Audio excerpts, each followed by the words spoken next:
think a lot of people are already familiar with our Mythos backstory and all of that. Definitely wanted to improve upon what we felt we were honing in on there. Torchlight started because when we started Runic Games, we wanted to make the kind of games that we love to make and that we know how to make. We've got a great team that's been around for a long time. We've worked together for a long time. We've got veterans from Diablo, Diablo 2, Mythos, Fate. Action RPGs are pretty much what we do, and we love making.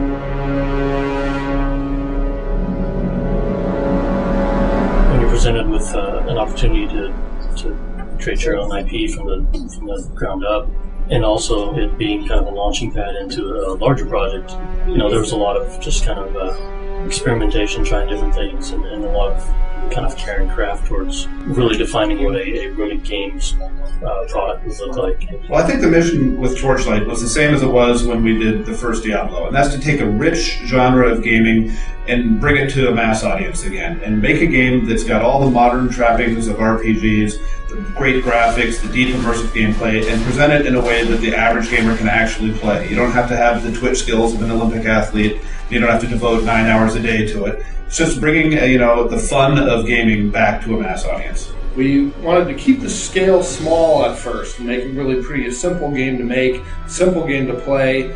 And while that was our strategy and what happened, we've really taken that simple basis and really built on it into what we think is a really fun, fully featured game at this point.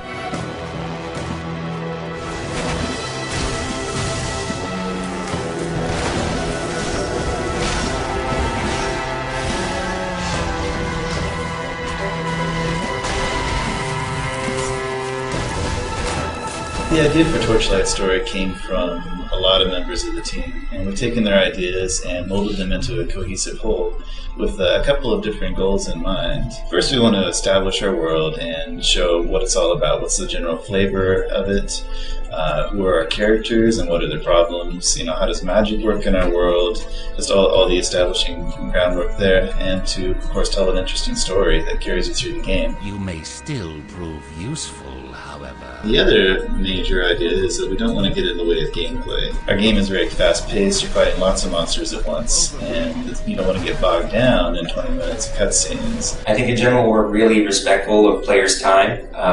If you want to get in and play for 20 minutes, we want you to be able to do that, say where you're at. We have a lot of convenience features that are really for playing the game and not wrestling with it. Not reinventing the wheel, so we have a lot of concepts already down. We don't have to figure out what's fun combat-wise. I think we know that at this point. I wanted to make our main quest line flow in such a way that you didn't really even know that you're doing a quest. When you think of the traditional MMO quest, when you get something from the quest giver and he tells you to go kill 10 wolves, and you do it, and then you come back to him. We didn't do that sort of thing. You run into the quest giver in the dungeon as you go along.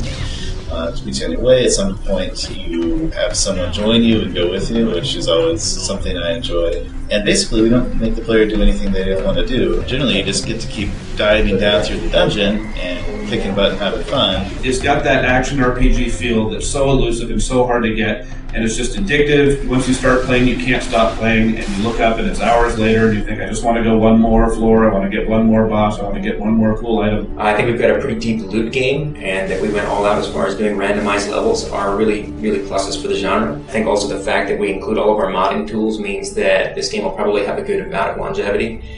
People will be able to rebalance and alter the game substantially. People should be excited about Torchlight because it's finally a return to the action RPG genre that they know and love.